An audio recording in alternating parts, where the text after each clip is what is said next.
할렐루야. 하나님의 크신 은혜가 여러분과 함께 하기를 원합니다. 지난주에 이어서 오늘도 건강에 대한 이야기를 하려고 합니다. 특별히 우울증에 대한 이야기를 나누려고 합니다. 심리학자들은 우울증을 가리켜 영혼의 감기라고 부르는데, 감기처럼 누구나 겪을 수 있다는 점을 강조하는 비유라고 할 수 있습니다. 여러분, 사람들은 대개 육체적 건강에 대해서는 관심이 많지만 정신적이고 영적인 건강에 대해서는 소홀한 것이 사실입니다. 하지만 정말 위험한 것은 정신적이고 영적인 건강입니다. 왜냐하면 육체적 건강은 그 자신이 불편하겠지만 정신적이고 영적인 건강은 남에게 피해를 주기 때문에 그렇습니다. 게다가 이것이 때로는 집단적이고 사회적인 엄청난 비극을 초래할 수 있다는 점에서 우리가 각별한 주의를 기울여야 합니다. OECD 통계에 따르면 한국 성인의 우울증 유병률은 약 36.8%라고 합니다. 쉽게 말해 성인 10명 중 4명은 우울한 상태로 지낸다는 겁니다. 또 다른 조사에 의하면 성인의 1%는 정신병을 갖고 있다고 합니다. 100명 중에 1명꼴입니다. 물론 정도의 차이는 있지만 우리나라 사람들의 마음 상태가 심히 병들어가고 있다는 것을 방증해주는 자료입니다. 사실 우리 주변을 보면 정신적인 고통을 토로하는 이들 많습니다. 물론 병적으로 진단받은 환자들도 있지만 그렇지 않은 사람들 중에도 심각한 정신적 문제나 혹은 우울증에 시달리는 사람들 많습니다. 여러분, 정신병이나 우울증은 다양한 원인들이 있습니다. 첫째, 죄로 인한 것이 있습니다. 성경에서 죄로 인하여 우울증에 빠진 대표적 사람이 바로 가룟 유다입니다. 그는 자기 스승을 은 30에 팔죠. 어떤 동기로 팔았는지는 모르겠지만 결국 그런 행위로 인해서 죄책감에 사로잡히게 됩니다. 그리고 그 죄책감을 견딜 수가 없어서 은 30을 들고 대제사장들과 장로들을 찾아가 돈을 도로 주면서 자신이 무죄한 자를 팔았다고 석방시켜달라 요청합니다. 하지만 때는 이미 늦은 거죠. 때문에 그것으로부터 오는 양심의 고통과 죄의식에 사로잡혀서 결국 그는 스스로 목숨을 버리는 선택을 하고 맙니다. 여러분, 사실 누구나 죄를 지을 수 있습니다. 그래서 잘못된 일에 대해 후회가 밀려오고 속상한 감정이 들 수는 있습니다. 그럴 때 우리는 무엇을 해야 하냐면 하나님 앞에 회개해야 되겠죠. 요한일서 1장 9절은 이렇게 말합니다. 만일 우리가 우리 죄를 자백하면 저는 미쁘시고 의로우사 우리 죄를 사하시며 모든 불의에서 우리를 깨끗하게 하실 것이요. 할렐루야. 그렇습니다. 우리가 죄로 인해 마음의 고통이 있다면 하나님 앞에 회개해야 할 줄 믿습니다.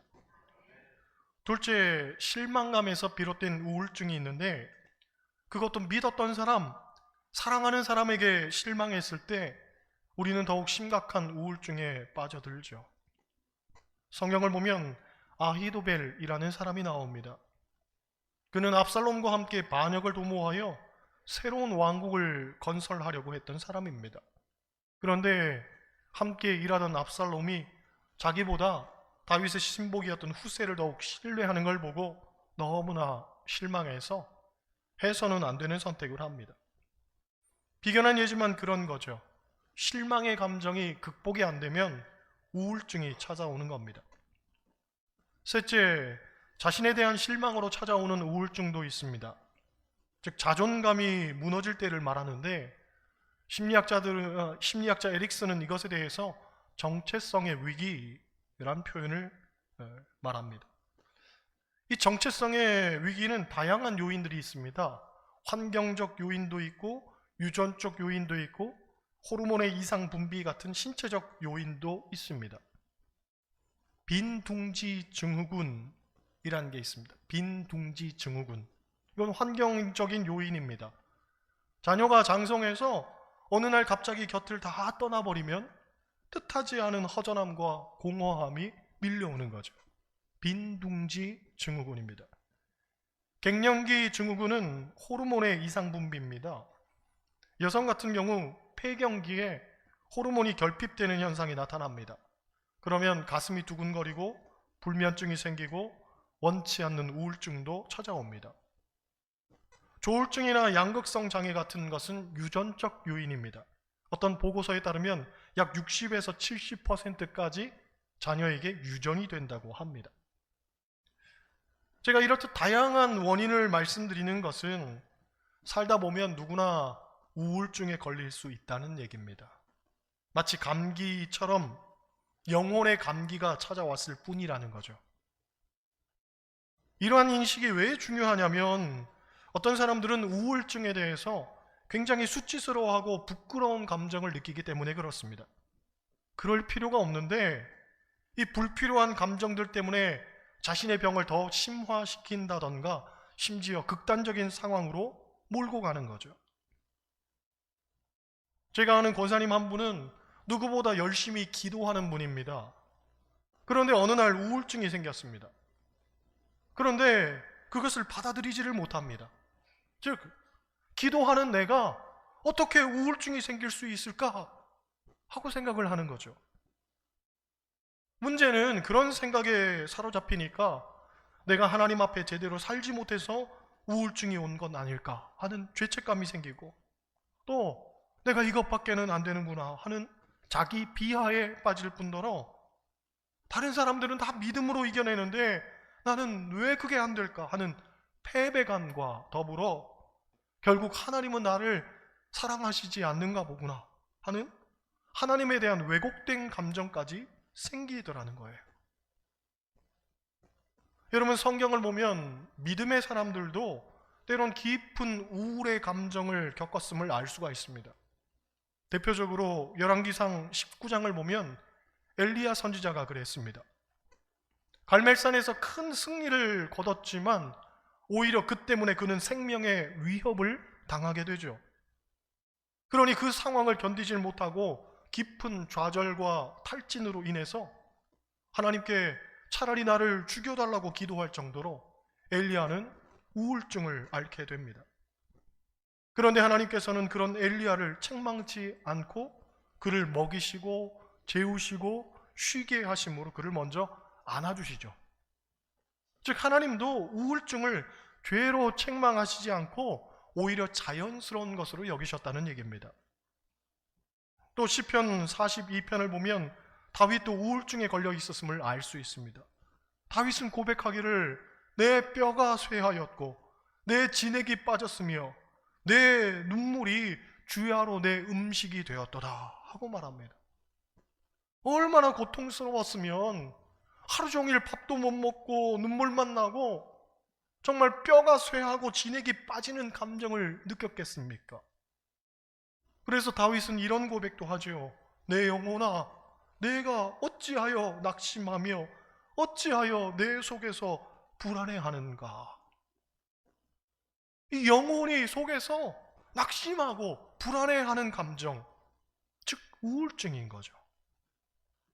이렇듯 다윗도 우울한 감정에 완전히 젖어 살 때가 있었다는 겁니다. 또 마태복음 26장을 보면 예수님도 이런 감정을 겪으셨음을 우리가 알 수 있습니다. 십자가를 앞에 두고 겟세마네에서 기도하던 예수님이 제자들에게 이런 말씀을 하십니다. 내 마음이 매우 고민하여 죽게 되었으니. 내 마음이 고민하여 죽을 것 같다는 거예요. 이게 예수님이 느꼈던 감정입니다.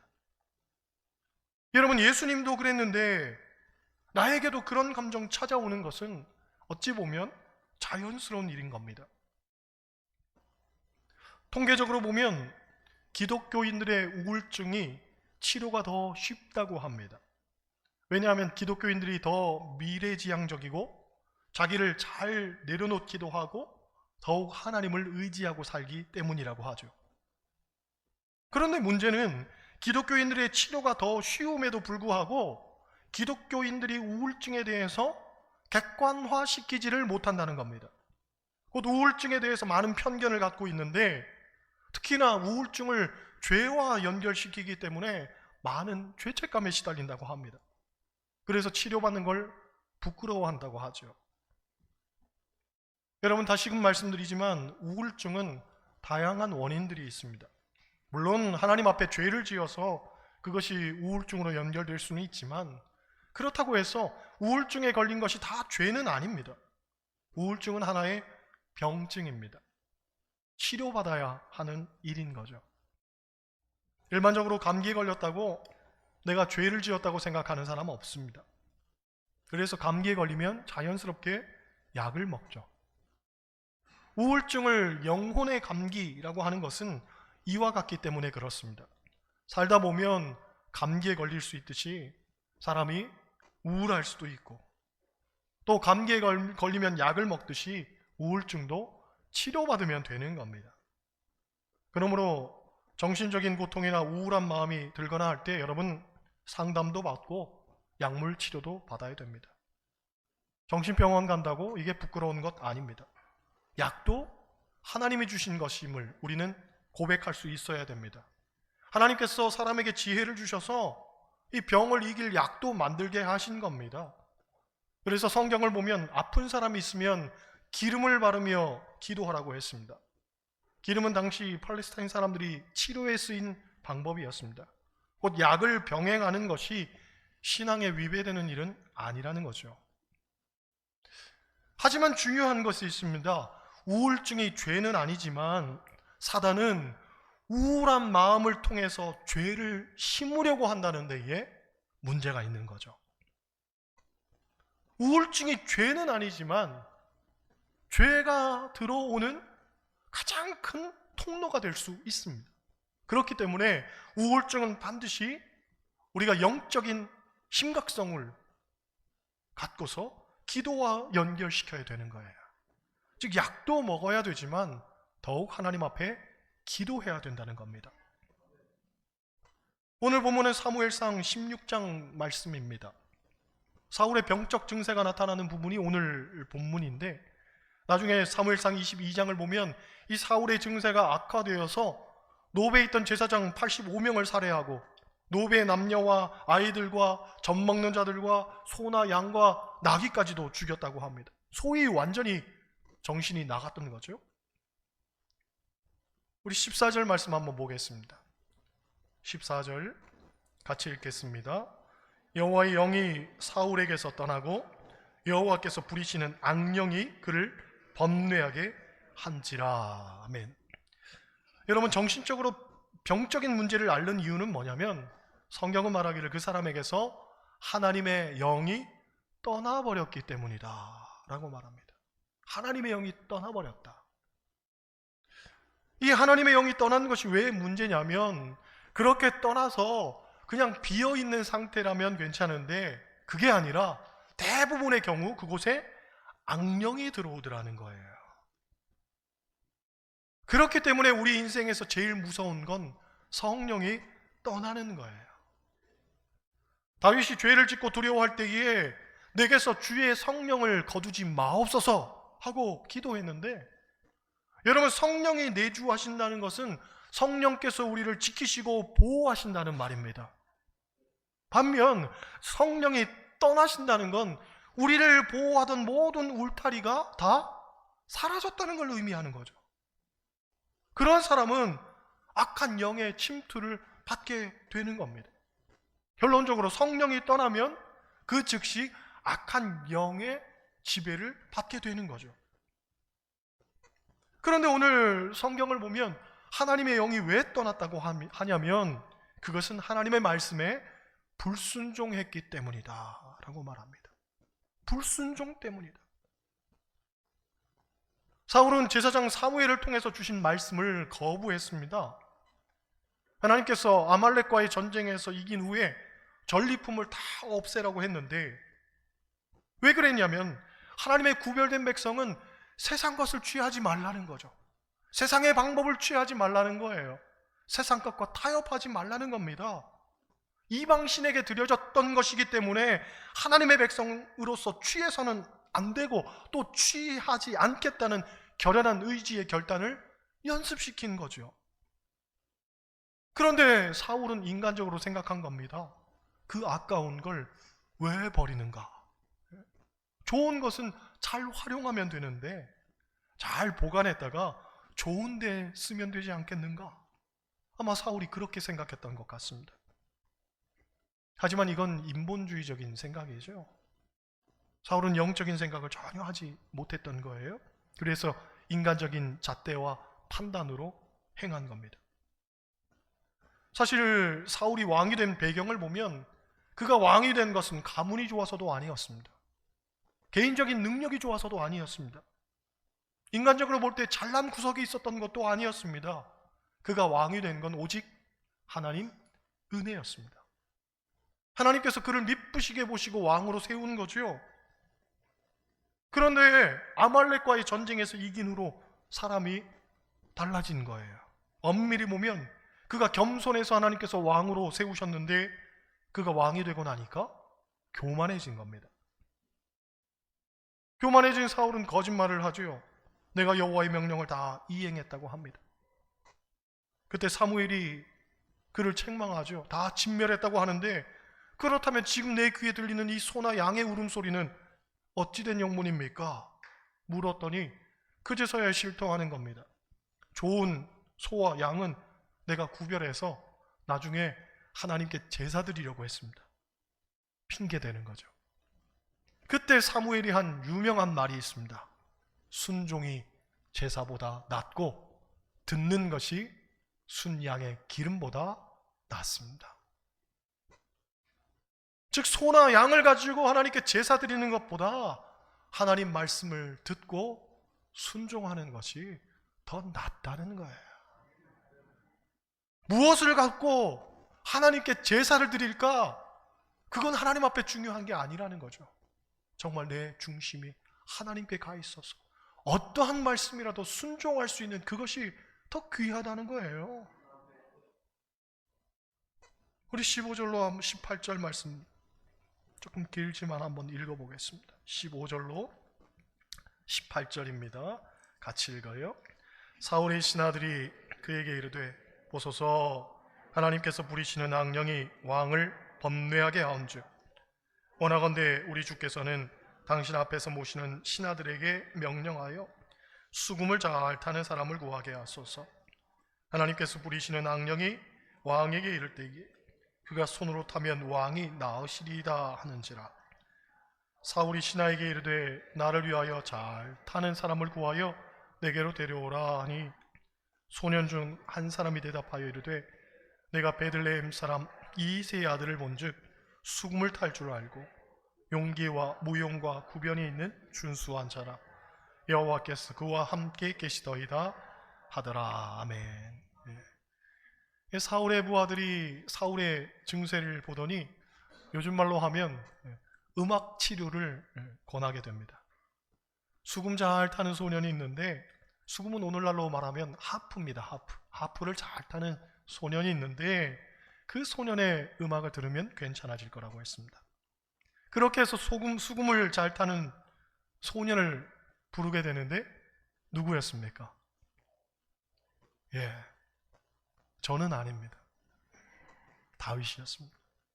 그 일로 다윗이 역사 속에 등장하는 거죠. 23절을 보면 이 다윗이 사울 앞에서 음악을 연주할 때에 사울이 아주 상쾌하게 났고 악령이 떠나갔다고 합니다. 이 근거를 가지고 사람들이 귀신 들렸다 하면 가서 찬송을 부르죠.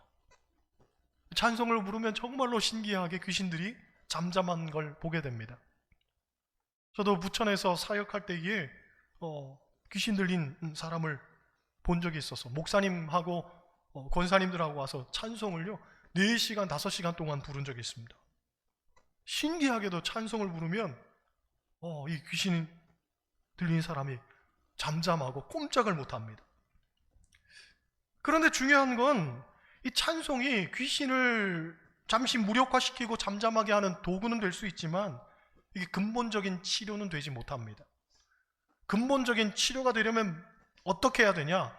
귀신을 쫓아내는 것에만 그쳐서는 안 되고 성령께서 그 안에 내주하셔서 말씀이 심어지고 하나님의 주권의 지배를 받아야 되는 거죠. 그래야 다시는 귀신이 들어오지 못합니다. 여러분, 우리도 찬송을 부르면 기분이 상쾌해지고 마음이 행복해지고 후련해지죠. 하지만 그 상태에 머무르면 안 됩니다. 거기에 말씀이 심어지고 성령께서 함께 하셔야 됩니다. 나의 삶의 주인이 하나님이 되셔야 귀신도 접근을 못하는 것이지, 우리가 마음을 빈집으로 내버려두면 안 되잖아요. 성경을 보면 쫓겨났던 귀신이 빈집이 있음을 보고 자기 친구들을 더 데리고 와서 그 빈집에 들어왔다는 내용이 있습니다. 그냥 내 마음을 빈 상태로 두면 안 됩니다. 성령께서 오시고 하나님의 말씀이 들어오고 하나님께서 나의 삶의 주인이 되셔야 되는 거죠. 할렐루야. 그런 거예요. 실질적으로 오늘을 사는 우리도 다 마음의 병을 갖고 삽니다. 정도의 차이일 뿐이지 마음의 병이 없는 사람 하나 없습니다. 그런데 앞서 말한 것처럼 이 병을 치유하는 능력이 찬송에 있습니다. 여러분, 늘 찬송을 가까이 하시기 바랍니다. 찬송하면 귀신이 쫓겨나가죠. 그런데 한 걸음 더 나아가서 그저 쫓겨나가는 것에 만족하지 말고 다시는 그런 악한 영에 붙들리는 병에 걸리면 안 되겠죠. 찬송으로 귀신이 쫓겨나갔다면 그 우리 마음에 말씀을 담고 성령을 모셔야 됩니다. 말씀이 있고 성령이 있으면 쫓겨나간 귀신이 절대로 범접하지를 못하는 거죠. 여러분, 늘 말씀과 찬송과 기도를 통해서 우리 병든 마음과 영혼이 치유받기를 원합니다.